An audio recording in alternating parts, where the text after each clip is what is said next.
Alors, encore une fois, je voudrais vous remercier pour votre présence aujourd'hui parmi nous. Cette rencontre est la première rencontre avec les candidats aux élections européennes. Alors, on est ravis et je remercie aussi ma collègue, ma consoeur Emma Dedorson, qui a organisé cette première conférence. Je lui laisserai soin de vous présenter tout à l'heure. Moi, je voulais juste vous remercier déjà pour votre présence et aussi pour l'accueil ici. Parce que nous sommes dans un endroit très symbolique, ne serait-ce que par son architecture, mais aussi par rapport à l'endroit où nous sommes. C'est le siège du parti historique du Parti communiste français, place Colonel Fabien à Paris. À croire que cet endroit vous serait prédestiné parce que le Parti communiste français, place Colonel Fabien, les mêmes initiales. Cet endroit, qui était construit par un architecte brésilien, à l'origine aurait dû être une maison aux ouvriers, comme il a dit dans une interview. Je pense qu'il l'est, mais aussi il est lié à la culture en général française, parce qu'il y avait ici de tournages de films, de défilés de mode. Ça, c'est les historiens qui vont nous montrer l'endroit, qui vont nous en parler. Et pour nous, c'est très très important parce qu'on représente l'association de la presse étrangère. Alors, historiquement parlant, on est aussi une association la plus ancienne qui regroupe tous les correspondants et journalistes étrangers qui exercent en France. On est héritier de syndicats de la presse qui étaient fondés à la fin du 19e siècle. Nous, on existe depuis 80 ans. Et en fait, notre rôle, c'est faciliter le travail de correspondants, notamment par des rencontres comme celui d'aujourd'hui. Là, je laisse la parole à Emma pour vous présenter à mes confrères. Merci à vous d'être présent, en tout cas. Merci beaucoup à tous d'être venus et merci à vous de nous recevoir et être prêts à répondre aux questions qu'on a. Nous avons devant nous le candidat, l'un des plus jeunes aux élections européennes cette année, qui est né en Amiens, tout comme le président de la République, si je ne me trompe pas. Et lui aussi était un jeune politique, mais là, on s'arrête avec les comparaisons. Oui, parce que... vous me corrigez si je me trompe, vous avez étudié sciences politiques, sciences de l'éducation, et après très jeune âge, vous avez commencé avec la politique, notamment dans le Parti communiste, aussi la lutte ouvrière, si je ne me trompe pas. Et pendant les présidentielles de 2022, il était porte-parole pour Fabien Roussel, que je comprends que vous êtes encore très proche de lui. Et pour ce que moi, je voudrais savoir comment différencier le Parti communiste et la liste que vous représentez, parce que ce sont 4 partis. Quelle est la différence entre vous et par exemple la France Insoumise? Je comprends la production nucléaire, etc. Nous voudrions savoir la différence entre les gauches de la France. Très bien. Merci à vous. Du coup, j'y vais. Et peut-être rapidement, je vous propose de diviser en 2 temps assez rapidement, puis après peut-être un temps d'échange avec vous, un temps de présentation, peut-être de qui je suis, d'où je viens, et en effet après des éléments programmatiques qui nous différencient, qui fait notre singularité, la singularité de la liste que j'ai l'honneur de mener pour ces élections européennes. Tout d'abord, ça a été dit, je suis né à Amiens. J'aime à dire souvent qu'on vient à la politique soit par son entourage, son milieu familial, soit par son environnement.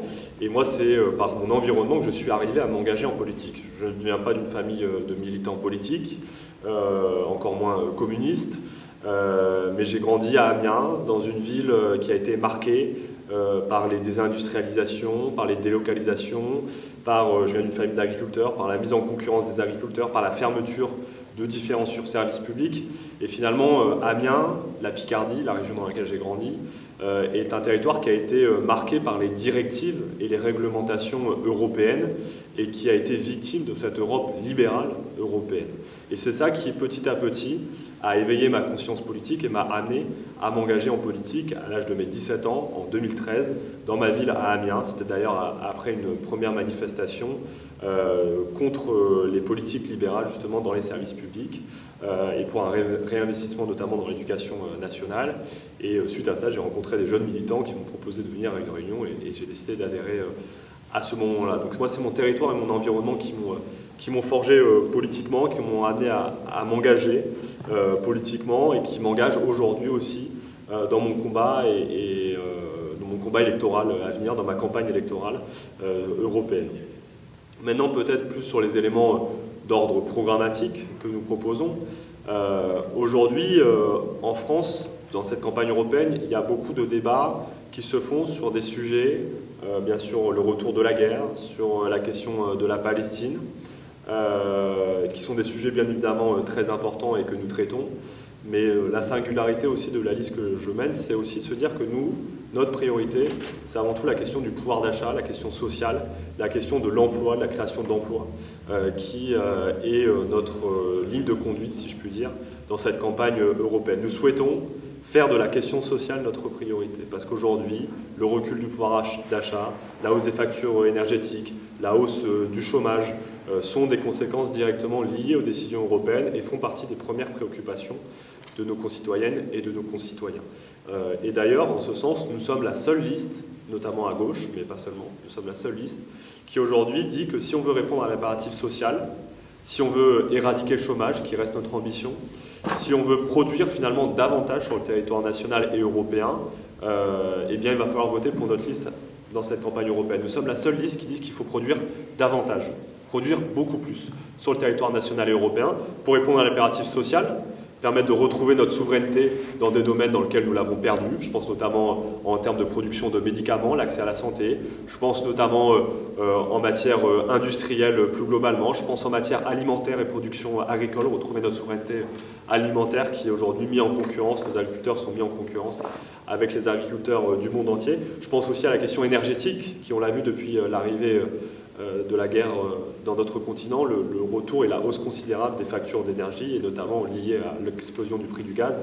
Et donc, on pense qu'on doit retrouver notre souveraineté en matière énergétique. Quand je disais produire davantage, c'est aussi produire davantage pour répondre à l'impératif environnemental.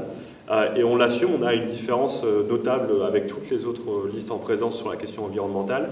Contrairement à tous les autres, nous ne sommes pas pour une décroissance. Nous disons qu'il faut une croissance verte. Et cette croissance verte, ça veut dire produire beaucoup plus de grands travaux utiles pour l'environnement. Ça veut dire par exemple soutenir des grandes infrastructures ferroviaires pour remplacer des camions par des trains, des infrastructures fluviales pour remplacer des camions aussi par des péniches. Ça veut dire engager partout sur le pays, sur le continent, la rénovation thermique des bâtiments. Ça veut dire finalement rapprocher la production aussi de la consommation pour diminuer les émissions de gaz à effet de serre qui sont liées aujourd'hui en bonne partie aux importations. Et ça, on est les seuls aujourd'hui à le dire. Et pour engager ces grands travaux, pour réindustrialiser le pays, on a besoin de produire beaucoup plus d'énergie, beaucoup plus d'électricité. Et bien évidemment, il faut que cette électricité soit décarbonée. Et c'est pour cela qu'on revendique et qu'on soutient un mix énergétique nucléaire et renouvelable. Et nous sommes d'ailleurs la seule liste aujourd'hui à gauche à assumer complètement le fait qu'il faille un mix nucléaire et renouvelable. Et tous les autres ont un modèle finalement assez décroissant de l'économie. Nous, on pense qu'aujourd'hui, on a une économie moribonde qui est au bord de la récession, en France comme en Europe d'ailleurs, et qu'il va falloir relancer économiquement notre pays. Relancer économiquement notre pays, ça veut dire remettre en cause les règles libérales européennes qui nous ont amenés à cette situation-là. On conteste les règles budgétaires européennes qui contraignent les États membres à fermer des services publics, notamment, premièrement, et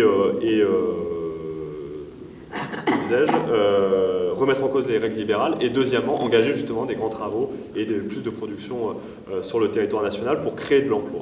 Et voilà, nous nous revendiquons comme étant la gauche du travail, et la gauche, donc par conséquent, qui défend et la création d'emplois, et les travailleurs, et c'est pour ça qu'on défend aussi la revalorisation des salaires, des pensions de retraite, etc. Voilà ce qui fait, je pense, notre ligne, notre cap durant cette campagne européenne. Et maintenant, si vous voulez bien, on peut passer à l'échange, aux questions que vous avez. Voilà, l'idée, c'était de faire une première mise en bouche, on va dire. La France va présenter, il va y avoir 80 députés. Oui. Combien en aurez-vous? à peu près? Alors, donc le fonctionnement français qui n'est pas identique à tous les autres pays, on a un seuil qui est assez haut, c'est-à-dire que l'ensemble des listes qui dépassent les 5% ont mécaniquement des élus répartis à la proportionnelle pour les 81 sièges de la France. Nous, notre objectif, il est clair, c'est de dépasser le seuil des 5% pour nous permettre mécaniquement d'avoir entre 4 et 5 élus au Parlement européen demain. Donc notre objectif est celui-ci. Pourquoi c'est cet objectif-là? Et nous le disons parce qu'en France, on a tendance à ne pas comprendre ce modèle de scrutin, parce que vous savez, en France, tout se structure autour de l'élection présidentielle. Donc on n'a pas beaucoup l'habitude des élections proportionnelles. Nous, ce qu'on dit, c'est qu'on ne peut pas retirer des sièges à la gauche, on veut en ajouter. Et permettre aujourd'hui, et notre objectif, c'est de permettre aux 4 listes de gauche de dépasser le seuil des 5%, lui permettant mécaniquement d'avoir plus de sièges au Parlement européen. On a des points communs à gauche. Je pense qu'on saura se mettre d'accord sur certains sujets, mais nous avons aussi des différences. On parlait de la production, du nucléaire, de la défense des services publics. Ce sont aussi des éléments qui sont structurants de notre candidature et qui font aussi notre singularité. Et donc notre objectif, c'est de dépasser les 5% avec une logique simple. Si on dépasse les 5%, on a 5 élus en plus pour la gauche et 5 élus en moins pour la droite et pour l'extrême droite. Alors, qu'est-ce qui vous différencie des autres partis des gauches? Pourquoi on ne trouve pas une liste commune comme ça a été le cas lors de la NUPES? Justement, la NUPES a démontré que, grosso modo, en France, la gauche toute mouillée, toute rassemblée, pesait aux alentours de 25%. C'est le score qui a été obtenu aux élections législatives, 25,7% de mémoire au premier tour. 25%, si demain une liste commune à gauche faisait 25%, d'ailleurs c'est ce que prévoyaient les instituts de sondage, la gauche française perdrait des sièges au Parlement européen. Et ce que je dis, c'est que finalement, l'enjeu de la gauche, et si la gauche est aussi faible aujourd'hui dans notre pays, c'est pas à cause de sa division, c'est à cause de sa faiblesse avant tout, sa faiblesse électorale et structurelle. Et moi, je ne parle pas de la même manière dont va parler un Raphaël Glucksmann, une Manon Aubry ou une Marie Toussaint, mes confrères et mes consoeurs partenaires à gauche. On parlait de la question de la relance économique de notre pays. Je le dis, nous sommes les seuls aujourd'hui qui défendons un autre modèle que le modèle qui est défendu par les décroissants. Moi, je ne souhaite pas qu'il y ait moins d'industrie, je ne souhaite pas qu'il y ait moins d'exploitation agricole, je ne souhaite pas qu'il y ait plus de grands travaux. Au contraire, si on veut répondre à l'impératif social et environnemental, il va falloir produire beaucoup plus. Alors bien sûr avec des critères environnementaux, bien sûr, mais il va falloir produire beaucoup plus pour rapprocher la production de la consommation, pour pouvoir retrouver notre souveraineté, pour pouvoir créer de l'emploi, pour pouvoir créer plus de richesses sur le territoire national et européen, et que ces richesses soient mieux réparties. Et c'est ça qui fait notre singularité, notre originalité. Aujourd'hui, nous sommes les seuls à prôner cela. Et c'est pour ça d'ailleurs qu'on est les seuls à défendre l'énergie nucléaire. Parce que si on veut permettre de produire plus sur le territoire national, c'est pour ça qu'il va falloir, et européen, il va falloir investir dans la seule source d'énergie pilotable, décarbonée, qui est l'énergie nucléaire, en mix avec, bien sûr, le développement des énergies renouvelables. C'est ça qui fait notre principale originalité avec la liste de la France Insoumise et des écologistes. Avec Raphaël Glucksmann, nous, ce qu'on dénonce, c'est aujourd'hui le fait que Raphaël Glucksmann est membre d'un groupe social-démocrate à l'échelle européenne, et ce groupe vote main dans la main avec les libéraux pour le retour des règles austéritaires et budgétaires. Raphaël Glucksmann nous dit que son objectif, c'est de permettre au groupe social-démocrate d'être majoritaire au Parlement européen. Très bien, grand bien lui fasse, mais il n'y aura pas de bifurcation sur la politique économique de l'Europe. L'Europe continuera à mettre en concurrence les travailleurs entre eux, continuera à imposer à ses États membres de fermer des services publics. Et bien nous, cette gauche-là, on l'a eu au pouvoir en 2012 avec François Hollande, et c'est cette gauche qui a trahi, c'est cette gauche qui ne va pas aller chercher justement ses ouvriers, ses employés, ses travailleurs qui finalement n'en peuvent plus de cette Europe-là, de cette Europe libérale. Et bien moi, je souhaite aller justement leur montrer qu'il y a une liste à gauche qui propose de reprendre la main, qui propose de défendre les intérêts de la France au Parlement européen et surtout qui défend le travail et les travailleurs. Mais juste, comment vous envisagez la collaboration alors avec les autres gauches françaises au Parlement européen, dans le groupe? Les différences sont très importantes. Tout à fait, mais c'est ce que je dis souvent à l'Assemblée nationale, par exemple, française. On a 4 groupes de gauche qui sont présents à l'Assemblée nationale. On sait se mettre d'accord sur la défense de certains textes en commun. Il en ira de même au Parlement européen. Je pense notamment, par exemple, à la lutte contre l'ubérisation de la société, contre les travailleurs détachés, contre le dumping social. Je pense qu'on arrivera à se mettre d'accord sur la défense d'amendements ensemble. D'ailleurs, aujourd'hui, moi j'ai un député européen, Emmanuel Morel, qui avait été élu sur la liste de la France Insoumise, qui est maintenant sur notre liste, qui arrive à se mettre d'accord avec d'autres députés européens faisant partie d'autres groupes quand il s'agit de défendre des sujets sur lesquels nous pouvons nous battre ensemble. Et c'est un système parlementaire. Donc c'est un système qui peut permettre, sur tel ou tel amendement, tel ou tel texte, d'aller trouver des majorités tant qu'on peut, et cela peu importe la couleur politique. Et je sais qu'à gauche, on saura se mettre d'accord sur la lutte contre l'ubérisation de la société. Pour autant, sur la défense du nucléaire, vous le voyez bien, je pense qu'on essaiera de trouver une majorité avec d'autres députés européens, et pas forcément issus de la gauche. Quelles sont les idées existantes actuellement en Europe que vous voulez suivre et vous le défendez? Qui sont défendues et portées par vous, je veux dire. Européenne, vous voulez dire, ou que nous porterons? Non, vous. C'est-à-dire, je ne sais pas, certaines lois ou certains regards qui ne vous conviennent pas, on le sait, mais qui sont les idées que vous appréciez? Moi, je souhaite défendre, comme je vous l'ai dit, la question de la création d'emplois et de richesses sur le territoire national et européen. Et par exemple, moi, je souhaite relancer des coopérations industrielles à l'échelle européenne. Je pense que c'est un des rôles, d'ailleurs, fondamental de l'Europe. C'est que l'Union européenne doit être un levier pour engager des coopérations en matière industrielle, pour être en capacité de concurrencer les géants asiatiques, l'Amérique du Nord, les BRICS en général, et de pouvoir avoir une industrie compétitive sur la scène internationale. Et ce qu'on a su faire dans l'aéronautique ou dans l'aérospatiale avec Ariane ou Airbus, on doit être en capacité de le faire dans d'autres secteurs industriels. L'enjeu environnemental, la question de l'industrie énergétique. La France et l'Europe doivent être à l'avant-garde de l'industrie énergétique. Nous devons être en capacité, on le dit partout, de développer des énergies renouvelables. Mais on le soutient, cette idée-là. Par contre, si demain, nos panneaux photovoltaïques, on va les installer en les important de Chine ou de je ne sais quel autre pays des BRICS à l'autre bout de la planète, non seulement ça remet en cause notre souveraineté, parce que c'est-à-dire qu'on est dépendant de ces pays pour développer notre énergie renouvelable, mais surtout ça ne répondra pas à l'impératif environnemental, parce qu'on aura explosé les émissions de gaz à effet de serre si on est en capacité de les importer. Donc moi ce que je dis, c'est qu'il faut engager des coopérations industrielles à l'échelle européenne, et il faut que l'Union européenne mette en place, et je n'ai pas peur de le dire, des protections à ses frontières. Il faut installer un protectionnisme à l'échelle européenne. Je vous prends un exemple très concret qui me tient particulièrement à cœur, c'est celui de Metex. Metex, c'est une usine à Amiens qui produit de la lysine. La lysine, c'est un produit indispensable de fermentation pour l'élevage, notamment porcin et de volaille. Aujourd'hui, la lysine qui est produite à Amiens est 5 fois moins polluante que la lysine chinoise, mais elle est 2 fois plus chère. Pourquoi elle est 2 fois plus chère? Parce qu'on a abaissé les taxes de droits de douane. Aujourd'hui, on a 300 000 tonnes de lysine qui permettent d'alimenter l'ensemble du marché européen, qui sont importées de Chine sans qu'il y ait aucune taxe de droits de douane. Et bien moi je dis, il faut remettre en place du protectionnisme. Il faut protéger notre industrie. On le voit aujourd'hui d'ailleurs, on est les seuls, l'Europe, avec les bons élèves du Fonds mondial international, du Fonds monétaire international, du FMI. On est les bons élèves à se plier aux règles libérales. Je veux dire, même les États-Unis, même le Canada, même les pays asiatiques ne mettent pas en place ces règles-là, et on est en train de perdre notre industrie. Ben moi je le dis, l'Europe, elle doit protéger notre industrie, et aujourd'hui elle ne le fait pas. Alors, je voulais savoir. Allez-y. Je voulais savoir par rapport à d'autres partis politiques, quel est votre point fort pour les élections européennes, que vous allez défendre, le point phare pour que les gens votent pour vous?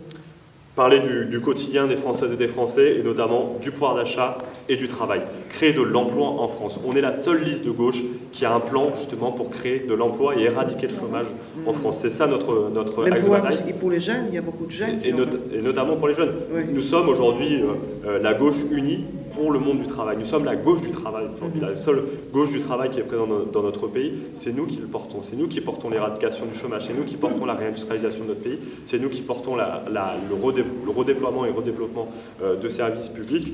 Et souvent, on nous dit, d'ailleurs, c'est une des premières questions que vous nous avez posées, c'est que une des différences qui paraît la plus audible, c'est la question du nucléaire.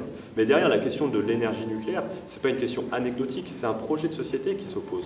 Un projet même peut-être de civilisation. Moi, je ne suis pas favorable à une forme de décroissance. Quand on se passe de l'énergie nucléaire, soit on fait comme le modèle allemand, c'est-à-dire que notamment on a un mix énergétique carboné, parce qu'on prend notamment du charbon et du gaz, soit on décide de passer au 100% renouvelable, mais on accepte que lorsqu'il n'y a pas suffisamment de vent, pas suffisamment de soleil, eh bien on ne produit pas suffisamment d'énergie pour faire fonctionner nos services publics, pour faire fonctionner nos usines. Et moi j'en discutais notamment avec des écologistes qui me disaient il faut part modulable, c'est-à-dire qu'il peut y avoir des coupures de courant de temps en temps, et ça, il faut l'accepter. Je dis, il n'y aura pas de réindustrialisation de notre pays, des hauts fourneaux, une industrie qui, par exemple, demande beaucoup d'énergie, eh bien, elle ne peut pas accepter qu'il y ait de temps en temps des coupures d'électricité parce qu'on ne produit pas suffisamment de courant. Ça, c'est la tiers-mondisation de la France. Moi, je ne la veux pas. Je veux plus produire, parce que c'est un impératif social et environnemental. Et c'est ça la ligne de fond derrière, La ligne de fond. de divergence et de différence à gauche. Et on est les seuls aujourd'hui à dire que oui, on assume être la gauche qui propose de produire plus, et qu'encore une fois, c'est produire plus de richesses pour mieux les répartir. Alors, il y a deux thèmes qui reviennent, dont vous n'en avez pas parlé jusqu'à présent. D'abord, l'autre partie, qui sont de l'autre extrême, parle de l'antichambre de l'élection présidentielle, cette élection. Et puis, l'une des grandes thématiques qui revient toujours, c'est le côté immigration. Quelle est votre position en la matière?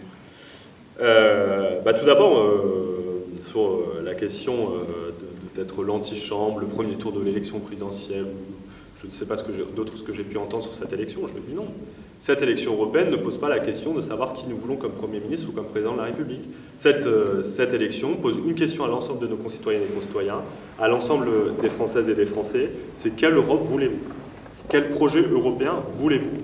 Quel représentant français vous voulez envoyer au Parlement européen? Sur quel projet vous voulez qu'il se batte pour les intérêts des Français au Parlement européen? Si vous pensez qu'il faut défendre la réindustrialisation et le développement des services publics, alors il n'y a pas 36 000 choix, c'est nous. C'est la liste de la gauche unie pour le monde du travail pour laquelle il faut voter. Et moi, je ne ferai jamais cette élection autre chose. Et d'ailleurs, je pense que c'est insulter les Français, insulter cette élection, que dire que c'est autre chose que l'élection européenne. Non, c'est l'élection européenne. Cette élection sert à élire des députés français au Parlement européen. Voilà, tout simplement. Deuxième question, si vous pouvez me la rappeler. L'immigration. Sur l'immigration, excusez-moi. L'immigration est en effet un sujet qui revient assez régulièrement dans les élections européennes, bien que elle est moins présente qu'en 2019 que lors des dernières élections européennes. Nous disons qu'aujourd'hui, il y a sur le débat migratoire, il y a deux forces qui s'opposent, deux forces qui montent. Premièrement, ceux qui nous disent zéro immigration. L'extrême droite notamment, qui nous disent on bloque complètement les frontières, on ne régularise plus personne, etc. Ce projet-là, il a été mis en place. Il y a une chef d'État une chef de gouvernement qui a été élue sur ce projet politique-là. C'est Giorgia Meloni en Italie. Elle a dit on va mettre en place un blocus maritime en Italie. Il n'y a plus aucun migrant qui arrivera à Lampedusa ou en Italie et ça sera zéro immigration. Résultat, à la fin des courses, elle en vient appel à l'aide de l'Union européenne parce que en fait ça ne fonctionne pas le projet qu'elle porte et elle va régulariser des centaines de milliers 450 000 sans papier. Ça dit bien que la réalité, c'est que l'immigration, c'est un phénomène social. Il y en a eu, il y en aura toujours. La question, c'est qu'est-ce qu'on fait avec ça? Et de l'autre côté, on a celles et ceux qui nous disent qu'il faut supprimer les frontières, les no-borders.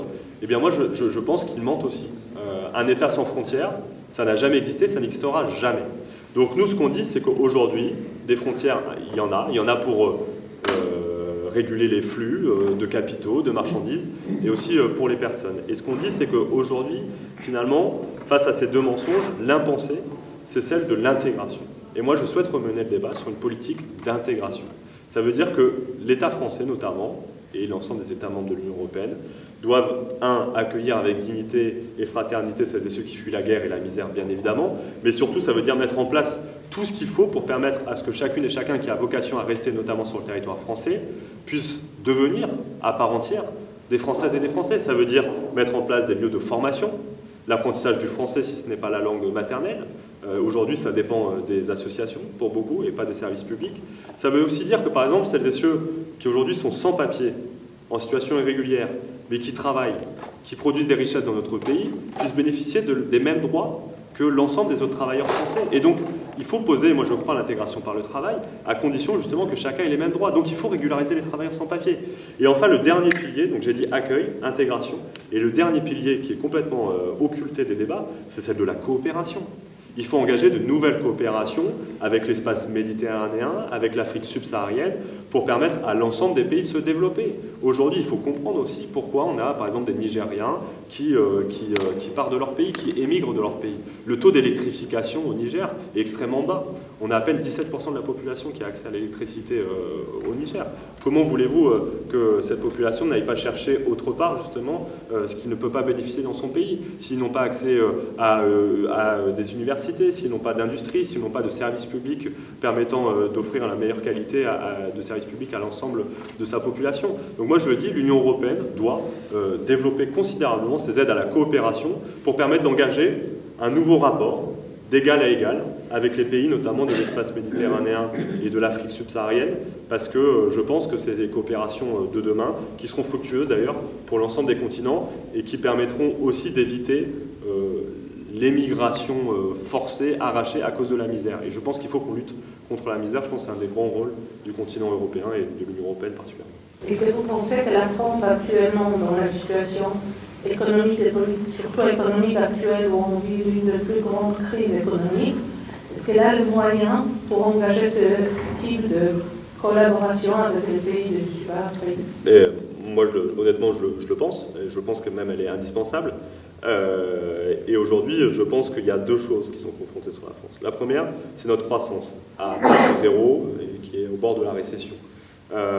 Comment on relance une économie à ce niveau-là? Et ce n'est pas en faisant les coupes budgétaires qui sont imposées par l'Union européenne qu'on va réussir à relancer économiquement notre pays. La deuxième chose, c'est aussi, par exemple, pour parler des retraites il y a un an, en France. Si demain on régularisait l'ensemble des travailleurs sans papier sur notre territoire, ça engagerait nécessairement plus de cotisations sociales, et alors notre système de retraite non seulement ne serait bénéficiaire, mais on pourrait abaisser l'âge de départ à la retraite à 60 ans. La réalité, c'est que c'est le modèle économique que nous avons actuellement, libéral, qui empêche aussi de régulariser les travailleurs sans papier, qui fait qu'aujourd'hui on perd de l'argent, notamment pour les caisses de la sécurité sociale et notamment pour les caisses publiques. Donc on a besoin justement d'intégrer davantage pour permettre de produire plus de richesses aussi sur le territoire national et européen. Et enfin, le quoi qu'il en coûte. On a vu pendant la crise Covid, on le voit aujourd'hui avec le conflit ukrainien, on est en capacité du jour au lendemain, alors qu'on nous disait qu'il n'y avait plus d'argent pour rien, plus d'argent pour nos services publics, d'un seul coup de faire marcher la Banque Centrale Européenne et que la Banque Centrale Européenne puisse produire pour permettre aux États de garder la tête au-dessus de l'eau. Moi ce que je dis, c'est qu'il faut faire pareil. Il faut engager des coopérations avec ces pays-là, notamment avec un système d'avance qui seront mutuellement bénéfiques pour les deux côtés, parce que d'un côté, il y a un pays qui va se développer, et de l'autre, ça permet d'engager des coopérations avec l'un des plus jeunes continents aujourd'hui, et le continent le plus jeune, justement, à l'échelle mondiale, et donc qui seront demain à avoir des universités, des centres de recherche qui permettront d'avoir des échanges fructueux entre la France, l'Europe et l'ensemble des pays, notamment africains et de l'espace méditerranéen. Je pense que c'est un enjeu déterminant des années à venir. Mais voilà, moi quand je dis aussi qu'il faut des grands travaux utiles pour l'environnement, ça coûte de l'argent les grands travaux. Mais c'est des avances. C'est pas des dettes, c'est pas un endettement, c'est des avances pour permettre d'enrichir le pays notamment. Et donc tout ce qu'on va faire, si demain on fait des services publics de qualité, des barrages hydroélectriques, si on est en capacité de réindustrialiser notre pays, finalement c'est des choses qui vont faire accroître la richesse et la production de richesse sur le territoire national et européen. C'est ce qui nous permettra demain justement de rembourser cette dette, ce qui paraît aujourd'hui impossible à rembourser. Autrement dit, vous voulez dire qu'il faut mieux employer l'argent que nous empruntons. Il ne va pas dans la bonne direction. Complètement. Je pense qu'il y a deux soucis. C'est que premièrement, déjà, on emprunte à des banques privées. Ce qui pour moi est un vrai problème, c'est qu'aujourd'hui on ne rembourse pas d'ailleurs la dette, on rembourse les taux d'intérêt de la dette à ces banques privées. Qui sont plus chers que les autres. Qui sont plus élevés. Moi je souhaite que notamment les États puissent emprunter directement à la Banque Centrale Européenne. Aujourd'hui la Banque Centrale Européenne prête à des banques qui prêtent à des États. C'est un système quand même qui paraît invraisemblable et qui a démontré, et qui démontre aujourd'hui je pense, son impasse économique. Mais on a à Bruxelles des technocrates qui sont incapables aujourd'hui de remettre en cause, je pense, les dogmes néolibéraux, notamment sur la question de la production monétaire. Ça, c'est le premier sujet. Et deuxième sujet, aujourd'hui, l'État a une mauvaise dette. C'est-à-dire qu'aujourd'hui, l'État augmente son déficit public, non pas pour créer de la richesse, non pas pour créer de l'industrie, non pas pour créer des services publics, qui sont des choses qui finalement augmentent la richesse d'un pays, mais pour faire des aides, notamment aux entreprises, ou en tout cas pour rabougrir les impôts, notamment des plus riches, qui ne produisent aucune richesse. Et donc, Et qui ne payent pas d'impôts. Et qui ne payent pas d'impôts du coup derrière moi, et donc c'est moins d'argent pour l'État. Et on nous disait qu'il y aurait une forme de ruissellement, et en fait ça a été démontré aujourd'hui que finalement toutes ces baisses d'impôts, on ne les a jamais retrouvées dans l'investissement, mais au contraire dans l'augmentation des rentes des capitalistes internationaux, mais pas dans la richesse de notre pays. Moi ce que je dis, mais c'est vrai pour n'importe qui d'ailleurs, investir, si c'est emprunter pour investir, ce n'est pas appauvrir un pays, c'est l'enrichir.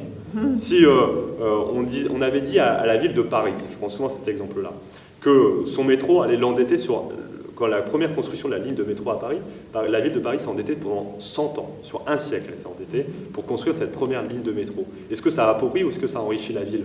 La ville de Paris n'aurait jamais eu le rayonnement qu'elle a eu sans son réseau de transport en commun, sans cette capacité à acheminer les travailleurs de la capitale. On a besoin d'investissements dans notre pays. Et pour avoir des investissements, il faut que l'argent soit orienté vers ces investissements-là. Et y compris, je le dis, je n'ai pas peur de le dire. Moi, je pense qu'il y a une partie des investissements qui doit aller certes dans les services publics, mais aussi dans le privé, aussi dans les industries. Mais ça doit être conditionné. Et à l'heure actuelle, le gouvernement ne conditionne aucune des aides publiques.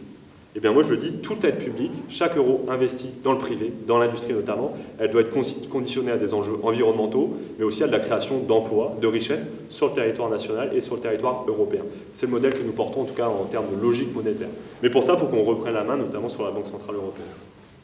Vous avez tout à l'heure dit que vous êtes pour la relance de la coopération européenne. Ma question, est-ce que vous pensez que tous les pays de l'Union européenne parlent actuellement la même langue? Est-ce qu'ils ont les mêmes priorités? Notamment les pays qui ont rejoint l'Europe comme le dernier et qui profitent beaucoup de cette position parce qu'ils rattrapent le retard qui était le leur.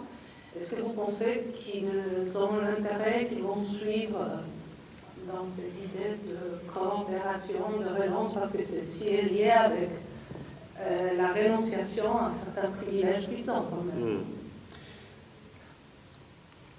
Le dernier élargissement de l'Union européenne a favorisé un développement des pays d'Europe de l'Est notamment, mais ça a aussi favorisé parallèlement un dumping social énorme. Je pense notamment aux usines d'Amiens que j'ai connues, Goodyear, Whirlpool, qui sont partis à l'est de l'Europe parce que la manœuvre était moins chère. Et moi, cette Europe de la mise en concurrence, je le dis, je la combats pied à pied. Donc aujourd'hui, il y a un enjeu en effet à permettre, avant d'élargir l'Union européenne, de sortir de ces logiques libérales qui ont favorisé les mises en concurrence, permettre aux pays qui ont intégré l'Union européenne récemment, justement, de pouvoir se développer de plus en plus, plutôt que tirer vers le bas, les salaires et notamment les pensions de retraite, mais plutôt justement leur permettre, eux, de se développer pour arrêter cette mise en concurrence déloyale qui a été instaurée à l'échelle européenne. Et maintenant, ce que je dis, moi, c'est que cette coopération, je pense qu'elle est bénéfique pour l'ensemble des pays membres de l'Union européenne. Si demain l'Union européenne arrive à créer des fleurons industriels en matière énergétique, comme j'ai pu le citer sur les panneaux photovoltaïques, mais en matière aussi nucléaire, hein, je pense qu'il faut lancer un Airbus du nucléaire, des panneaux photovoltaïques, de l'énergie, de microprocesseurs, de l'intelligence artificielle, hein, donc qui est un sujet quand même contemporain, qui est probablement un des plus gros défis de notre temps. Je pense que l'ensemble des pays européens en sortiront bénéfiques, en verront les bénéfices. Et d'ailleurs, aujourd'hui, on le voit, s'il y a une forme de concurrence qui s'est installée à l'échelle intra-européenne, de plus en plus, il y a une concurrence, y compris avec les pays de l'Est, qui s'est instaurée avec les pays frontaliers de l'Union européenne. Je pense à la Turquie, notamment, qui aujourd'hui, notamment sur la production d'automobiles, par exemple, on a eu ce phénomène où les entreprises françaises sont parties d'abord en Roumanie, notamment, et à l'Est de l'Union européenne, et qui aujourd'hui sont en train de partir même en Turquie, au Maroc et en Tunisie, parce que la manœuvre est encore moins chère et que nous avons des accords de libre-échange qui fait et une diminution des coûts de transport qui font que finalement c'est plus rentable aujourd'hui pour les entreprises d'automobiles d'aller créer des emplois dans ces pays-là pour servir le marché européen. Moi je pense qu'aujourd'hui il faut mettre en place justement des protections à l'échelle aux frontières européennes notamment pour permettre aussi d'engager et de sauver notre industrie que nous avons d'une part et d'une autre engager la création de nouvelles industries. Et bien sûr l'ensemble des 27 pays de l'Union européenne seront sollicités pour que chacun puisse justement développer cette coopération industrielle. La coopération industrielle, ce n'est pas uniquement pour les pays de l'Ouest de l'Europe. Une coopération industrielle comme on l'a fait dans l'aéronautique, moi je prends l'exemple d'Airbus souvent. On avait mis à l'époque l'Allemagne, la France, les Pays-Bas, etc. ensemble pour pouvoir justement concurrencer le géant Boeing, le géant américain. Eh bien, je pense que demain, dans les panneaux photovoltaïques ou dans le nucléaire, on a des capacités industrielles que nous devons développer aussi bien dans l'Europe de l'Est que dans l'Europe de l'Ouest. Nous pouvons engager justement des ponts entre chacun des pays, hein, et en plus, vu que c'est des produits manufacturés à forte valeur ajoutée, on a besoin de microprocesseurs. Certains pays pourront se spécialiser dans cette production-là. On va avoir besoin d'aller retirer des sources de lithium, par exemple, si on veut construire des batteries. Ça tombe bien, on a dans les sols français, eh bien, on peut aller ouvrir des mines, notamment pour d'extraire le lithium que nous avons notamment dans l'Allier en France. Enfin, voilà, tout ça, c'est ça qui fait une coopération à l'échelle européenne. Donc c'est bénéfique pour l'ensemble des pays, de l'Ouest comme de l'Est, à condition d'engager une réelle coopération et d'associer les 27 pays dans ces coopérations. Vous n'êtes pas pour l'extension de l'Europe? Non, vous l'aurez compris, du coup je suis fermement opposé aujourd'hui à tout élargissement. Et merci pour cette question, parce qu'en fait, elle est que très peu abordée dans les débats télévisés français. Elle est très importante. Alors elle est importante et elle est urgente, parce qu'en fait la question se pose là, en ce moment, et moi j'aimerais que les Français puissent se saisir de cette question-là. Et je pense que les Français ne supporteraient pas qu'il y ait un nouvel élargissement aux pays des Balkans, en l'Ukraine, à Moldavie, sans qu'ils soient consultés, sans qu'ils étaient associés au débat. Y compris l'Ukraine, vous dites. Et y compris l'Ukraine. Et je suis contre l'élargissement de l'Union européenne, y compris à l'Ukraine, parce que je pense qu'il faut aider l'Ukraine face à ce qui se passe, bien évidemment. Moi, je défends le fait de les armer pour pouvoir se défendre, pour pouvoir justement les mettre en position de force pour ensuite négocier un traité de paix. Je soutiens cette ambition-là. Je pense que l'élargissement de l'Union européenne à ces pays, notamment la Moldavie, l'Ukraine, la Géorgie, mais aussi les pays des Balkans, pourquoi pas la Turquie, je pense qu'elle favoriserait encore plus le dumping social, la mise en concurrence des travailleurs. Je dis, aujourd'hui, on a besoin déjà de permettre aux pays dernièrement arrivés dans l'Union européenne d'augmenter leur niveau de vie pour arrêter cette mise en concurrence, avant d'élargir l'Union européenne à des pays où le salaire minimum est à moins de 200 € par mois. Demain, l'élargissement, et notamment l'intégration de l'Ukraine dans l'Union européenne, aurait pour conséquence la fuite en avant de notre industrie et la ruine des agriculteurs. Et cette Europe-là, c'est cette Europe-là qui nous mènera à la catastrophe. Et c'est pour ça qu'aujourd'hui, on a plus de 55% des Français qui n'ont plus confiance dans l'Union européenne. C'est parce qu'ils voient dans l'Union européenne une institution qui a eu pour conséquence la destruction de leur emploi, la destruction de notre pays, de nos services publics. Et je le dis, l'élargissement va avoir un effet encore plus dévastateur sur ce sujet. Moi, je suis favorable à ce qu'il y ait des coopérations, je vous l'ai dit, y compris avec ces pays de l'Est. Je pense qu'il faut leur permettre de se développer, mais dans l'Union européenne telle qu'elle est constituée actuellement, si on l'élargit à 30, 35 d'ici les 10 années à venir, je pense que ça va mettre à plat l'industrie, notamment française, et je pense que ça va avoir l'effet contraire. On ne va pas se sentir... Et la coopération militaire. Comment vous allez concrètement convaincre les électeurs qui sont quand même une certaine lassitude et un certain... c'est pas qu'en France, hein, c'est dans d'autres pays européens, c'est pareil, qui sont tellement remontés contre l'Europe, entre guillemets. Comment vous allez concrètement faire pour transmettre ce que vous venez de décrire là, et pour donner un peu une nouvelle motivation d'aller voter, parce que c'est déjà ça le problème, hein, c'est que tout à fait. Quelle va être la participation la prochaine fois? 55% des Français n'ont plus confiance dans l'Union européenne. On est aujourd'hui le peuple européen le moins confiant dans les institutions européennes. On est même derrière les Grecs, malgré tout ce qu'ils se sont mangés après la crise de 2008. Et j'en fais partie, je n'ai plus confiance, moi je n'ai pas confiance dans cette Union européenne. Et la réalité, c'est que l'Union européenne s'est construite en France autour d'une fraude démocratique. En 2005, lors du référendum sur le traité constitutionnel européen, 55% des Français ont dit qu'ils ne voulaient pas de cette Europe-là. Pas qu'ils ne voulaient pas d'Europe, ils ne voulaient pas de l'Europe libérale. 55% des Français, ils ont voté contre. Et quelques années plus tard, on a vu, donc le traité constitutionnel européen a été rejeté, mais on a vu le traité de fonctionnement de l'Union européenne, le traité de Lisbonne, arriver et réimposer finalement tout ce qui était dans le traité constitutionnel européen sans que les Français soient consultés par référendum.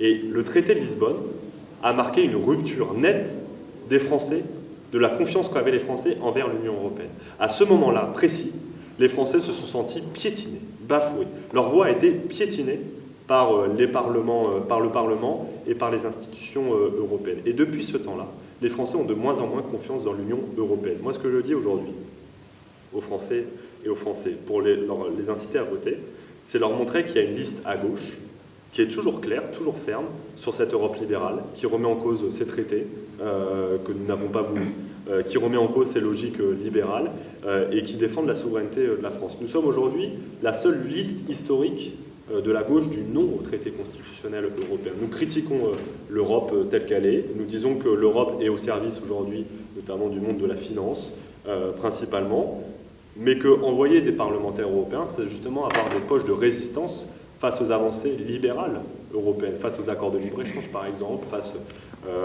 à cette Europe incapable de défendre les services publics. Les retours des règles budgétaires, elles ont été votées au Parlement européen. Donc si on a demain des députés français au Parlement européen, on pourra nous les défendre. Mais ce que j'ai envie de dire justement, c'est d'aller m'adresser à celles et ceux qui sont victimes de cette Europe libérale et leur dire que le 9 juin prochain, ils ont un bulletin à leur disposition pour contester certes leur colère vis-à-vis de la construction libérale européenne, mais surtout leur espoir de construire une autre Europe. Et ça, c'est la liste que je mène, la gauche unie pour le monde du travail, et c'est l'ambition que nous portons. Et malheureusement, aujourd'hui, quand on voit que Raphaël Glucksmann, par exemple, est très haut, Raphaël Glucksmann est le tenant de la gauche du oui au traité constitutionnel européen, celui qui propose d'ailleurs un sursaut fédéral. Je dis, les Français ne sont pas fédéralistes, nous sommes fermement opposés aux États-Unis d'Europe. Nous ne sommes pas favorables à cela.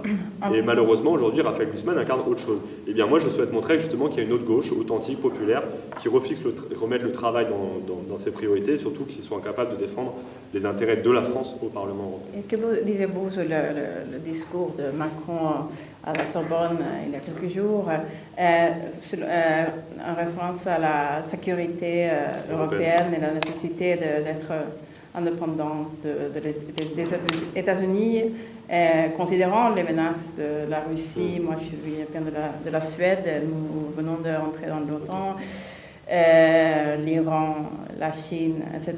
Qu'est-ce que vous en pensez? Voilà.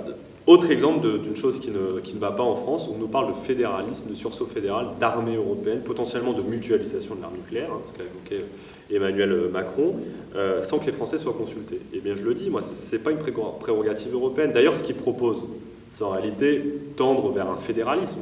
Si demain on a une armée européenne, l'armée c'est quand même, et la défense, une des prérogatives des États, si on la laisse à l'Union européenne, alors on ne sera plus tellement éloigné d'une forme des États-Unis d'Europe. On aura un système européen, supranational, qui s'imposera aux États membres. Et moi, j'y suis opposé, déjà parce que, je ne crois pas du tout à l'armée européenne. Qui est chef des armées? Sauf que du contraire, une armée, il doit y avoir un chef des armées. On fait chaise tournante, comme c'est le cas aujourd'hui dans le Conseil de l'Union européenne, et de temps en temps, on accepte que ce soit Orban ou Giorgia Meloni, les chefs des armées. L'arme nucléaire française, pareil, on donne les codes tous les 6 mois, on change, et potentiellement Orban, de temps en temps, il a l'arme nucléaire. Moi, je n'y crois pas à cette armée européenne, je ne crois pas à une dilution de la France dans l'Union européenne. En revanche, je crois encore une fois à la coopération, ce qu'est l'Union européenne, ce qui a été à la base, une coopération entre États souverains. Et moi, je souhaite par contre une coopération en matière de défense, ça je le pense. Mais je pense que c'est chaque État qui est souverain et qui décide d'avoir des alliances défensives, et pourquoi pas une coopération, notamment dans la réindustrialisation militaire. Et aujourd'hui, on a un vrai sujet quand même, c'est que les armes qui sont achetées par les États membres de l'Union européenne sont importées des États-Unis pour la grande majorité, et qu'on n'est plus en capacité en France et en Europe de produire les armes dont nous avons besoin pour nous défendre. Eh bien moi je souhaite engager des coopérations en matière industrielle pour pouvoir justement mutualiser les productions et que les pays militaires, membres de l'Union européenne, puissent avoir les mêmes armes, pourquoi pas. Mais je ne crois pas à un commandement armé identique. Et l'OTAN et la dépendance des États-Unis? Et sur l'OTAN, je le dis, il faut relancer. On a pendant trop longtemps délaissé notre souveraineté en matière défensive aux États-Unis, en fait, à travers l'OTAN. On a dit c'est l'OTAN qui sert de parapluie, qui sert de nous défendre. Aujourd'hui, on se rend compte, notamment avec la potentielle réélection de Donald Trump, que c'était de la folie que de laisser les États-Unis, finalement, être les gendarmes du monde, y compris les gendarmes de l'Union européenne. Et personne ne serait assez fou pour dire que c'est à Trump de dicter la politique défensive et militaire de l'Union européenne. Le conflit en Ukraine a démontré d'ailleurs que nous avions potentiellement des intérêts divergents, mais surtout que l'Union européenne était incapable de se défendre. Si demain elle était envahie, incapable de se défendre militairement, et qu'on était dépendant des États-Unis. Moi, ce que je dis, c'est qu'il faut relancer une coopération européenne, non pas une armée européenne, mais une coopération européenne pour traiter un traité de sécurité collective qui permette de mettre l'ensemble des 27 États de l'Union européenne en tas et d'avoir une complémentarité qui permet de nous défendre. Ça passe par un réarmement, y compris français, Ça passe par une réindustrialisation de l'armement, justement pour produire les armes dont nous avons besoin pour nous défendre sur le territoire européen, et ce qui nous permettra à terme de sortir de l'OTAN. Je pense que l'OTAN n'a plus vocation à exister. Je pense que parce qu'elle est sous la tutelle des États-Unis. Mais pour ça, avant de sortir de l'OTAN, parce qu'il faut bien sûr, ce serait irresponsable de sortir du jour au lendemain de l'OTAN avec ce qui se passe notamment en Ukraine, et avant ça, il faut être en capacité justement d'être autonome, indépendant sur la scène internationale pour nous défendre, et notamment autonome des États-Unis. Et donc pour ça, il faut relancer ce que j'ai dit, la coopération et la réindustrialisation. Excusez-moi, mais la politique... Ouais, je sais pas, vous vouliez parler depuis un moment, mais... Oui, bon bah d'accord. Désolé pour le retard, je suis Khaled Zarou, journaliste égyptien pour le Proche-Orient, l'Égypte et l'Arabie Saoudite. C'est très beau ce que vous dites, M. Duprey, mais le problème c'est que nous, en Orient, on était étonnés aussi par votre discours et le discours de l'extrême droite il y a longtemps, que vous ne voulez pas l'Union européenne, alors si une force, l'Union fait la force, et comme vous dites exactement, et vous avez raison, que l'OTAN c'est soutenu par les États-Unis, donc vous n'avez pas votre souveraineté militaire, etc. Et ça, c'est vrai. Et d'ailleurs, à chaque fois il y a une guerre, c'est les Américains qui viennent. Donc, c'est pour ça qu'il faut l'Union européenne, ce qu'on dit nous, l'Union européenne fait la force de l'Europe et ça fait l'armée européenne s'il y a une guerre, vous régler entre vous. Et d'ailleurs, comme vous avez dit tout à l'heure, la Grèce, mais la Grèce, il a fait faillite, s'il n'y avait pas l'Union européenne, il sera parti, même le Portugal.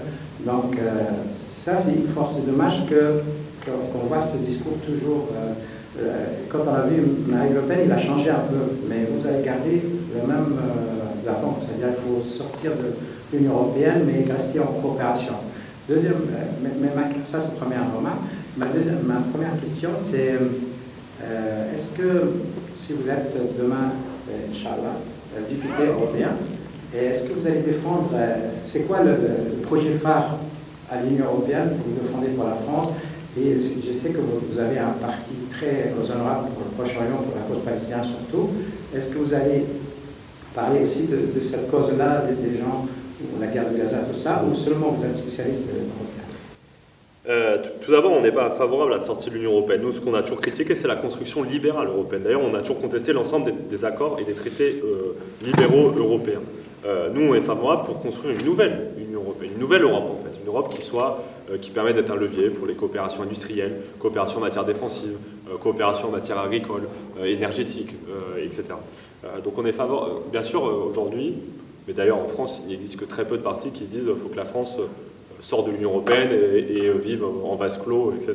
Nous, on est favorable pour construire une autre Europe. On critique cette Europe-là qui, en réalité, a peut-être été un point de force à un moment, mais aujourd'hui est en train d'affaiblir notre continent et notre pays sur la scène internationale.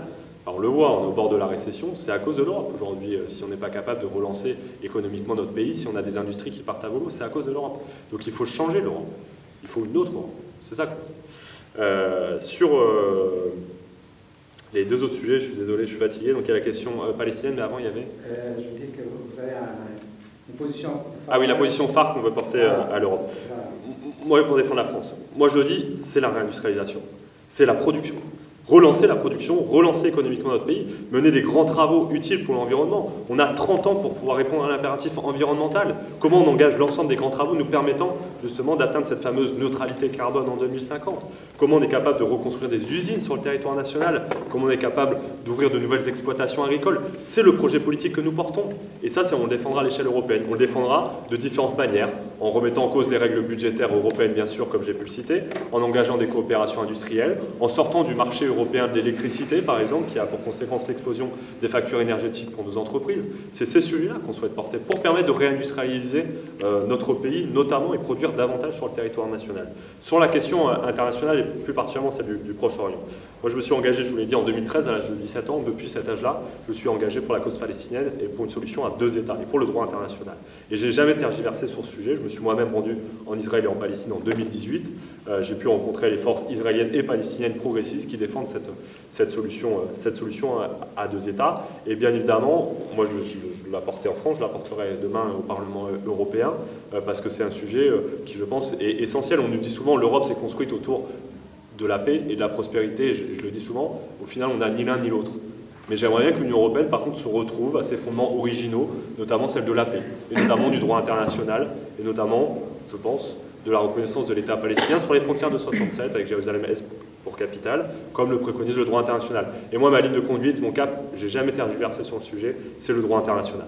C'est la reconnaissance de l'État sur les frontières de 67, et je déplore aujourd'hui que des fois le débat a tendance à se cristalliser autour de positions, etc. Elle est majoritaire, cette position en France. Je suis persuadé que si demain on demandait l'avis des Français, la solution à 2 États, elle est ultra majoritaire en France. Et c'est pour ça que moi je continuerai à la porter. Et enfin, bien sûr, la libération des prisonniers politiques, qui va de pair, je pense, et je pense notamment à la figure de Marwan Barghouti. Fabien Roussel s'est rendu d'ailleurs en Palestine récemment et a rencontré Fadwa Barghouti, sa femme. Je pense que c'est ce qui permettrait aussi demain d'unifier le peuple palestinien, notamment, qui en a bien besoin, autour d'une ambition, celle d'une paix juste et durable dans cette région. Et ça, c'est la position qu'on a apportée, qu'on portera tout le temps. Mais c'est vrai sur la Palestine, je peux faire également sur le Haut-Karabakh et l'Arménie et l'Azerbaïdjan. Nous, on est pour que l'Union européenne cesse les échanges gaziers, notamment avec l'Azerbaïdjan, tant qu'elle continue à occuper un bout du territoire arménien et continue à massacrer les Arméniens. Enfin, voilà. Et donc, tout simplement que l'Union européenne soit capable de porter une voie de paix. Bien que je le dis, c'est un sujet que nous porterons bien évidemment. On a besoin aussi, par contre, pour réintéresser les Français à l'Union européenne, de parler du social et de reparler de la question sociale quand même malgré tout. Mais ça, bien évidemment, je vais continuer à le porter. C'est un combat qui me tient à cœur et je continuerai à le porter demain en tant que député européen. Une question et après je poserai la question. Oui, je voulais savoir, voilà, parce que déjà cette question par rapport à ce que vous avez dit, tout ça, votre projet concrètement, mais est-ce que vous avez pris, est-ce que votre projet, elle est individuel pour la France, ou est-ce que vous avez pris contact dans l'ensemble de l'Europe avec d'autres pays? Est-ce que vous avez des alliés qui veulent sortir de cette Europe libérale?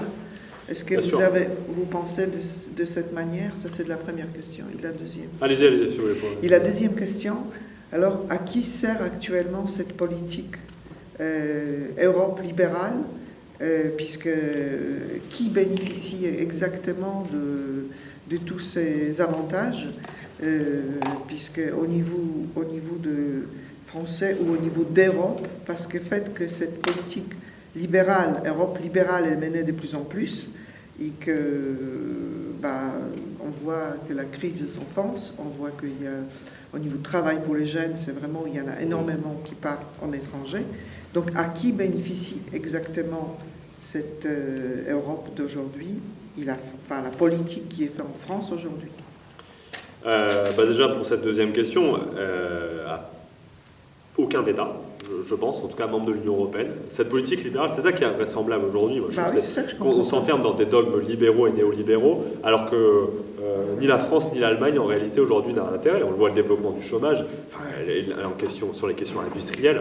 La France, on a déjà beaucoup perdu. Mais alors l'Allemagne, depuis 2 ans, elle est en train de perdre considérablement ses outils industriels. Donc aujourd'hui, ces politiques libérales, on est enfermé dans ces dogmes-là, dans qui répondent à un seul et même objectif, c'est la rentabilité financière à court terme de certains de capitalistes et des actionnaires. Qui ça sert aujourd'hui? Les actionnaires du CAC 40, des 40 entreprises françaises, des 40 plus grosses entreprises françaises, ont vu depuis l'arrivée d'Emmanuel Macron au pouvoir, par exemple, leurs dividendes multipliés par 2. Oui, parce que c'est passer de 50 à 100 milliards d'euros pour les dividendes juste des entreprises du CAC 40. Et en fait, la réalité, c'est que ces logiques de rentabilité à court terme servent uniquement les intérêts de ce que j'appelle le monde de la finance, qui joue sur la scène internationale, qui investit dans telle et telle entreprise, qui vont tout faire ensuite pour la fermer, pour pouvoir vendre, pour pouvoir acheter d'autres actions de part, etc. Ces logiques-là sont mortifères. Et c'est ces logiques-là qui nous mènent droit dans le mur. Et elles mènent droit dans le mur l'ensemble des peuples et des pays membres de l'Union européenne. Si aujourd'hui l'Union européenne est au bord de la récession, c'est à cause de ces logiques économiques libérales qui ont détruit nos industries, détruit nos emplois et qui continuent à mettre en concurrence les travailleurs entre eux. On a besoin de mener une politique de relance économique à l'échelle du pays et donc de remettre en cause en premier lieu ces règles budgétaires néolibérales. Donc je pense qu'elle ne sert aucun peuple, aucun État. Par contre, elle sert les logiques financières aujourd'hui. La première question.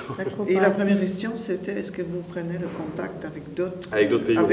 Est-ce que je peux ajouter juste un petit peu, parce que le Parti communiste français, c'est un peu assez unique en Europe, en fait, parce qu'en Suède, le parti de gauche a dû enlever le mot communiste, a écrit un livre pour se éloigné de son passé communiste. Il y a encore un parti communiste. Mais ce que je veux dire pour eux, par exemple, de collaborer avec vous, c'est, au niveau national, c'est pas bien pour eux. Est-ce que vous avez rencontré ces problèmes, disons? Alors, on siège aujourd'hui dans le groupe de l'Est, de la gauche européenne. On est membre du parti de la gauche européenne, avec des partis communistes, mais d'autres. Je pense, dans de l'Est, il y a le Sinn Féin, par exemple, l'Irlandais. Il n'y a pas que des partis communistes. Et moi, ce que je dis, c'est le projet qui fait l'union, toujours. Et on est en lien donc avec les différents partis politiques membres du Parti de la gauche européenne, mais aussi membres de la gauche européenne plus généralement. On a des désaccords sur certains sujets, mais d'ailleurs, c'est vrai à l'ensemble des groupes européens, mais on a beaucoup de points communs. Et moi, je souhaite justement engager ces échanges. Et la contestation de cette Europe libérale, pour le coup, c'est ce qui nous unit et ce qui nous rassemble. Du Parti communiste autrichien, au Parti communiste espagnol, au Sinn Féin, aux Verts nordiques notamment. Voilà, c'est la chose qui nous rassemble et qui nous unit, c'est la contestation de ces logiques libérales européennes.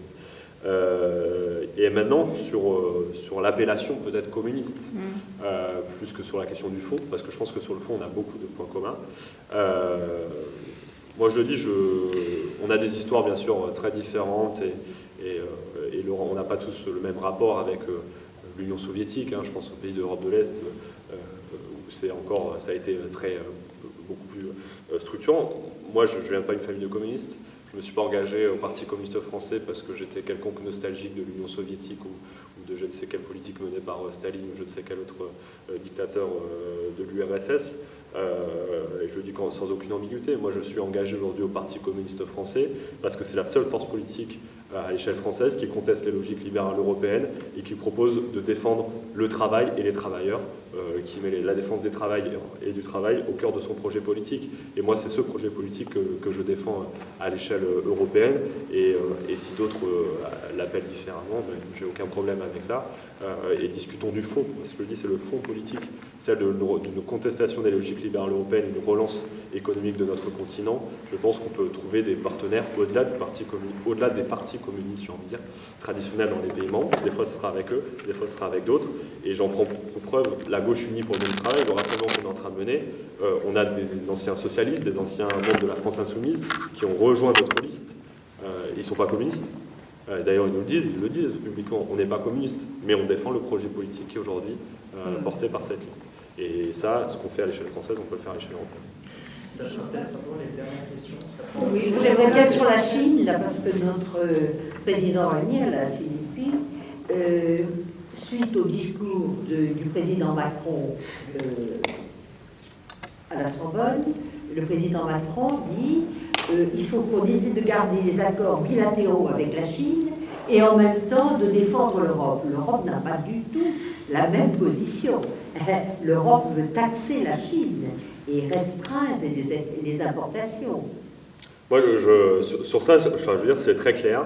Oui. J'en ai ras-le-bol, moi, de ce président de la République qui, d'un côté, critique à juste titre, et je soutiens le gouvernement chinois sur tout un tas de choses, je pense notamment aux Ouïghours, etc. Oui. Très bien.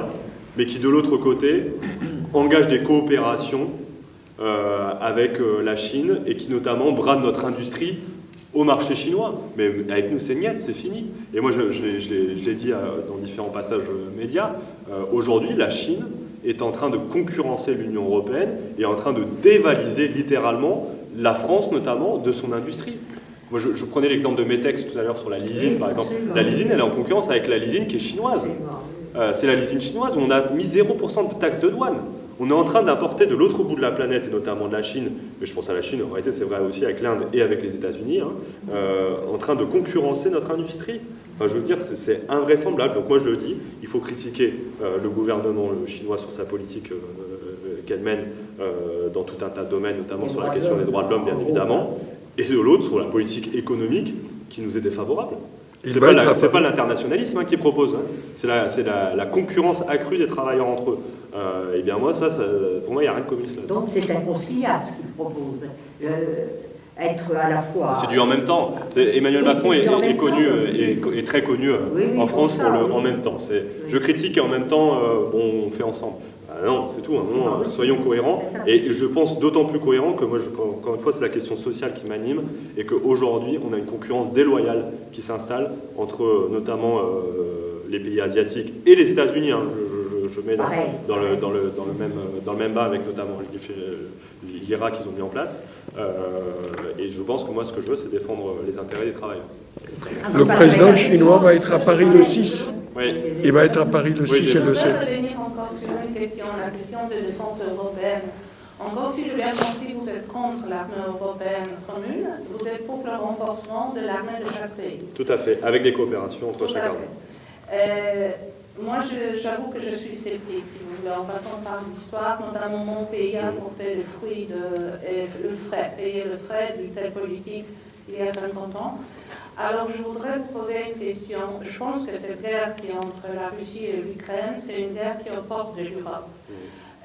Si on suit votre raisonnement, est-ce que vous pensez que les soldats français ou espagnols qui sont très éloignés de l'Ukraine vont mourir pour ce pays s'il n'y a pas une armée européenne?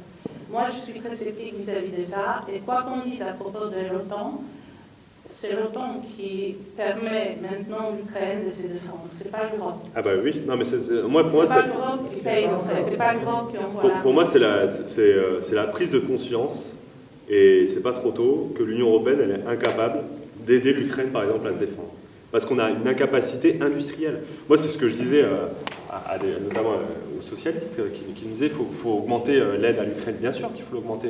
Mais je veux dire, on peut l'augmenter par 10 passer des 6 milliards d'aides à 60 milliards d'euros d'aide si on veut. On n'a pas la capacité industrielle. On ne produit pas suffisamment d'obus en France, par exemple, pour fournir ce dont a besoin l'Ukraine sur le front.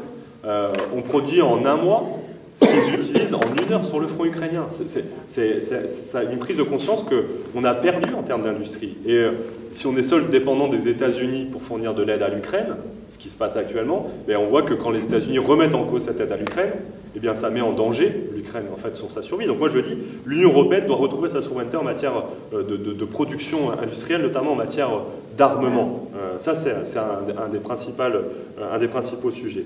Deuxièmement, si demain on a un conflit globalisé, imaginons que la France décide d'envoyer des hommes, imaginons même qu'on ait une armée européenne et que l'Europe décide d'envoyer des hommes sur le front ukrainien. On met là son doigt dans un engrenage guerrier. Pour moi, il y a une ligne rouge. Aider l'Ukraine, j'ai aucun problème à le dire, à l'assumer, y compris en matière d'armement. Et à gauche, il y en a certains qui disent qu'il faut aider, mais quand il s'agit de débattre concrètement, ils disent oui, pas d'armes, rien. Je dis il faut armer les Ukrainiens, bien évidemment. Par contre, on a une ligne rouge, c'est celle de ne pas devenir des co-belligérants. Et on le deviendra si on envoie des hommes. Et alors là, on arrivera dans un conflit globalisé, mondial, dont les premières victimes seront les peuples ukrainiens. Parce qu'on sera en guerre entre la Russie d'un côté et l'Europe de l'autre, guerre potentiellement nucléaire, potentiellement globalisée, avec bien sûr des armées de haute intensité, etc., qui s'affrontent sur le sol ukrainien, un conflit qui durerait pendant plusieurs années du coup, et tout ça au milieu, le peuple ukrainien. Et donc un conflit globalisé, c'est le peuple ukrainien qui va mourir. Moi je dis, il faut aider les Ukrainiens pour permettre de négocier la paix. Il faut aider les Ukrainiens pour que les Ukrainiens, justement, soient en position de force pour ensuite discuter de la paix. Mais notre perspective et notre cap, ça doit être de permettre de retrouver une issue diplomatique et une issue de paix sur ce conflit à tout prix. Enfin, à tout prix, tournons-nous bien. En tout cas, il faut aider les Ukrainiens pour permettre... Voilà. Et nous, ce qu'on dit dans ce traité de paix, ce qui pourrait y avoir, c'est premièrement, bien sûr, le cessez-le-feu, le retrait des troupes russes du territoire occupé, et je pense que ce n'est pas discutable. En contrepartie de quoi, mais là c'est là où il y a débat, garantie du statut de neutralité de cette région garantie par l'ONU. Sinon je ne vois pas comment on contraint Poutine notamment de retirer ses troupes des territoires occupés, sans pour autant tomber dans un conflit globalisé, où je le dis, un conflit globalisé, les premières victimes seront les peuples ukrainiens et les peuples d'Europe de l'Est plus généralement. C'est tout court et tout simple. Monsieur De Fontaine, vous incarnez la seule liste écologique, donc ça tombe bien parce que moi j'aime bien connaître quelque chose. Monsieur le Président Emmanuel Macron a voulu fermer certaines usines nucléaires, réacteurs nucléaires, etc. Mais quand la guerre d'Ukraine il a multiplié, il veut multiplier. Pour vous, est-ce que c'est une bonne solution, c'est une énergie amie de l'environnement, ou est-ce qu'il y a une autre alternative? S'il y a une... Non. Voilà, juste, sur la production énergétique, l'énergie nucléaire elle est indispensable. Nous, on propose d'ailleurs de construire de nouveaux EPR, de nouveaux réacteurs nucléaires, 20 nouveaux réacteurs nucléaires en France, parce que ça nous laisse deux solutions si on se passe de l'énergie nucléaire. Soit, premièrement, on fait comme l'Allemagne, ce que je disais, où on se devient dépendant du gaz et du charbon, et on a un mix très carboné. Le mix énergétique allemand est 10 fois plus carboné, émet 10 fois plus de CO2 par an que le mix français. Soit on décide de passer au 100% renouvelable sans ouvrir de centrales thermiques, mais alors ça veut dire que quand il n'y a pas suffisamment de vent, pas suffisamment de soleil, nos usines restent fermées, nos services publics ne fonctionnent pas, parce que c'est une énergie intermittente par définition.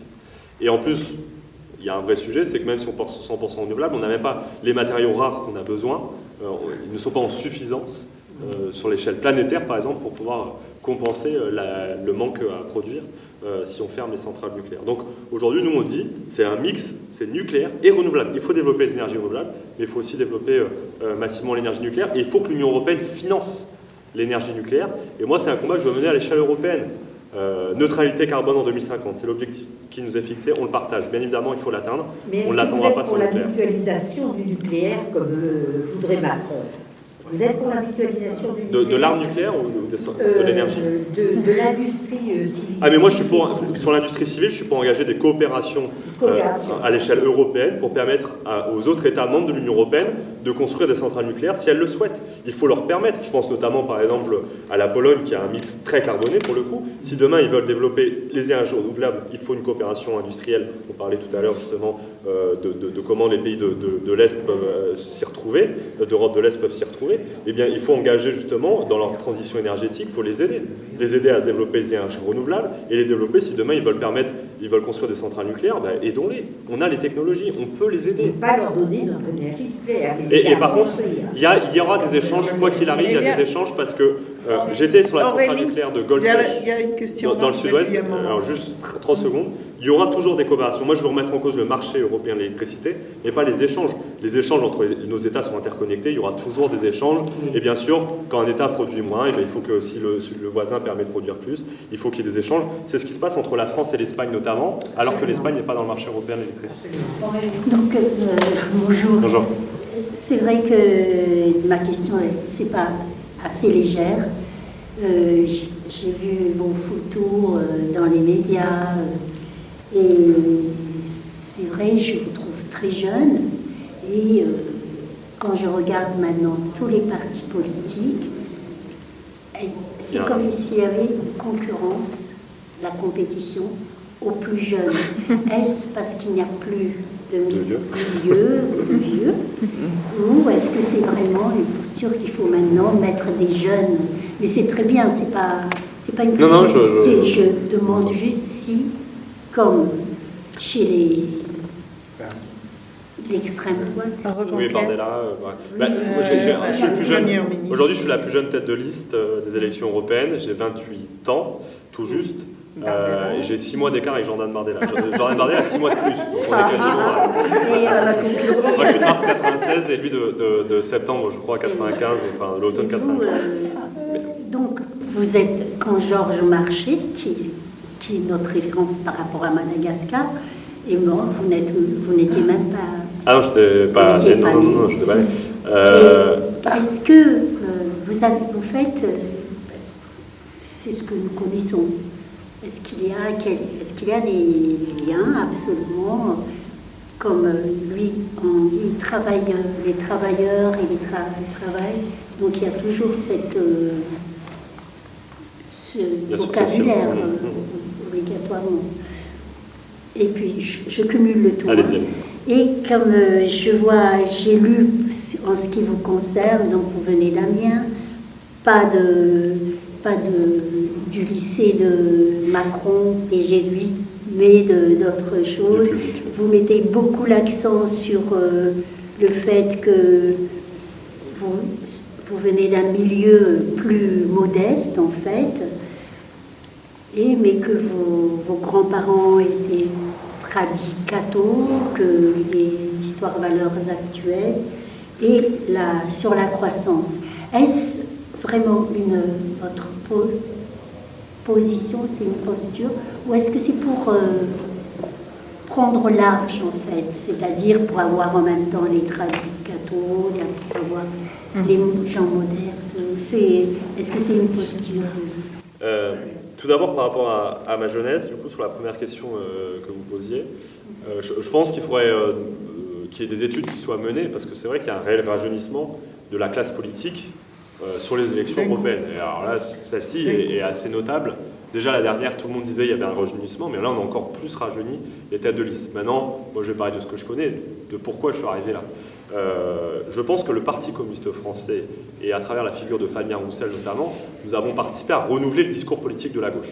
Remettre le travail et les travailleurs au cœur de notre projet politique, ça a été toujours un cap historique, celui qui était porté certes par Georges Marchais, mais qui avait été oublié à gauche et qui a été remis sur le devant de la table avec Fabien Roussel. Et Fabien, il est venu me voir en me disant « Écoute, je vais te proposer en tant que tête de liste au vote des communistes, parce qu'on a besoin aussi de renouveler les têtes politiques.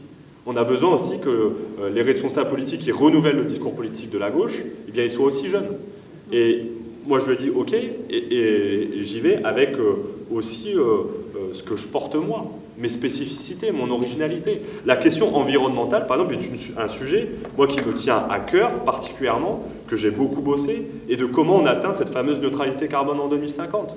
Et c'est peut-être aussi aujourd'hui un des enjeux pour le Parti communiste français, c'est montrer qu'on a un parti qui est ancré dans les luttes contre le réchauffement climatique, dans les luttes sociales, et qui est capable de renouveler les têtes politiques.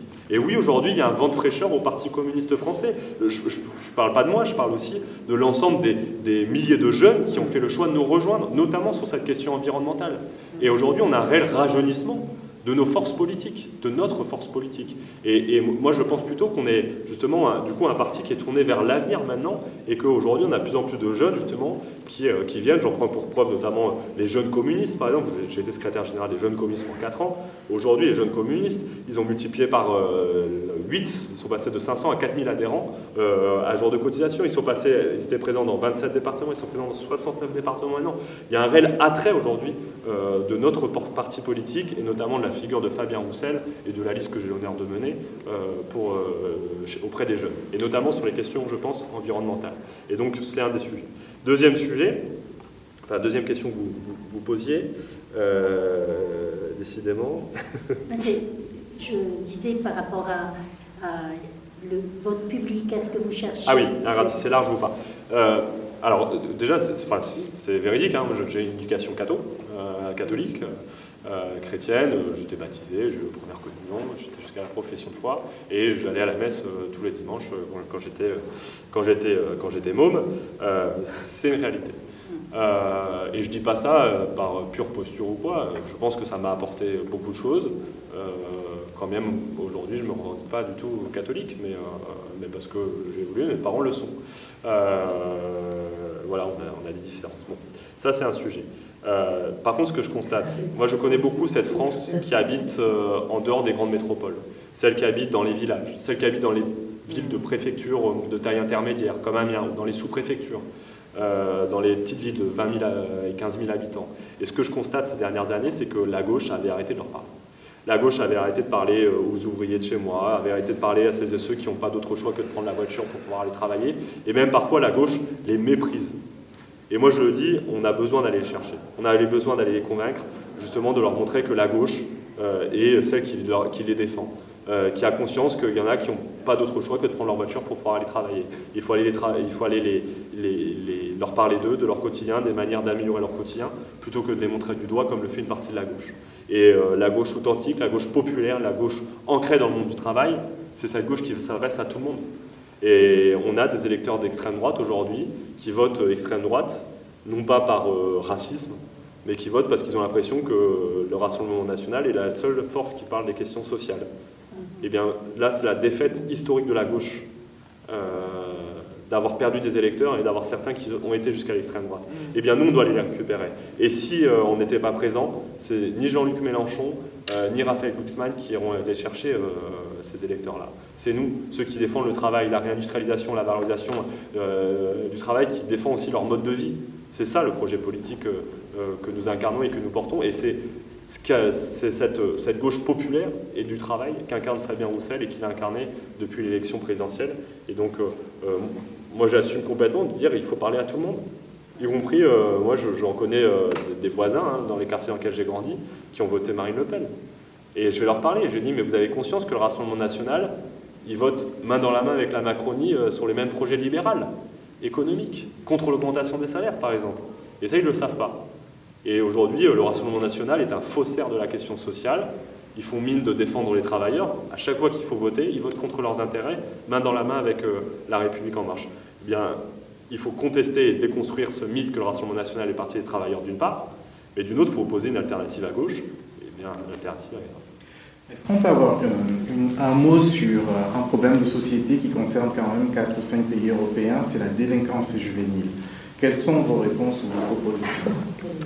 Je ne sais pas si ça concerne que 4 ou 5 pays, d'ailleurs. Je pense en tout cas, en ce moment, dans l'actualité. Mais notamment, en tout cas en France, ça fait beaucoup débat. C'est multifactoriel. On ne peut pas régler uniquement par un petit bout de la lorgnette ce problème qui est un problème de société. D'ailleurs, à chaque fois qu'il y a un jeune qui se fait assassiner, lyncher, c'est une défaite collective. Et donc, ça doit être réglé collectivement dans tous les aspects de la société. L'éducation nationale, bien évidemment. On doit renforcer des services publics, permettre... Moi, avec Fabien Roussel, on était d'accord sur l'augmentation du temps passé à l'école, non pas pour servir de garderie, mais pour permettre à des jeunes d'avoir accès au sport davantage, avoir accès à des sorties culturelles, pouvoir faire leurs devoirs à la maison. On était favorable, nous, à l'allongement du temps passé à l'école. Ça, bien évidemment, c'est un des premiers sujets.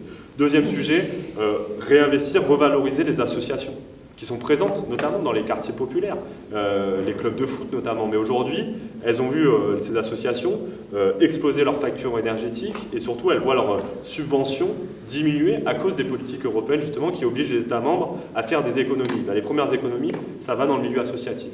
Troisièmement, on a besoin d'aider l'aide sociale à l'enfance, d'avoir davantage d'éducateurs. Et ce qu'on constate, c'est qu'aujourd'hui, la violence, notamment chez les plus jeunes, elle est aussi faite par des jeunes qui devraient être des jeunes accompagnés notamment par des éducateurs, mais faute de moyens, ils n'ont pas eu d'accompagnement nécessaire, et du coup ils se retrouvent livrés à eux-mêmes, et ce que je dis, c'est qu'un jeune mineur délinquant, c'est avant tout un jeune mineur en danger, parce que comment se fait-il qu'un jeune de 14 ans on arrive à tomber dans la délinquance? C'est qu'on n'a pas été en capacité de mettre l'ensemble des politiques publiques leur permettant d'avoir autre chose comme perspective que de tomber dans cette délinquance-là. Et enfin, c'est lutter contre les trafics. Il y a un vrai sujet sur ça, et la lutte contre les trafics, notamment le trafic de drogue, mais pas uniquement, je pense aussi au réseau de proxénétisme, etc., qui doit être mené à l'échelle internationale et qui aujourd'hui est trop peu mené. Ça veut dire bien sûr des moyens pour des services de police. Je pense qu'il faut plus de policiers sur le terrain, mais ça veut aussi dire lutter contre les gros bonnets à l'échelle internationale, lutter contre les paradis fiscaux, y compris européens, où les gros bonnets ils se mélangent l'argent des trafics de drogue et l'argent de l'évasion fiscale. On l'a vu avec les différents scandales qui ont éclaté, Panama Papers et autres. Et c'est en menant cette politique globale qu'on arrivera à faire diminuer la violence, parce que la violence elle est multifactorielle. Mais par contre, la réponse, elle est avant tout politique, question de moyens, et elle ne se règle pas par un petit bout de la lorgnette, comme le fait actuellement le gouvernement, mais par un projet politique global. Là, je crois qu'il faut qu'on arrête. Oui. On arrête.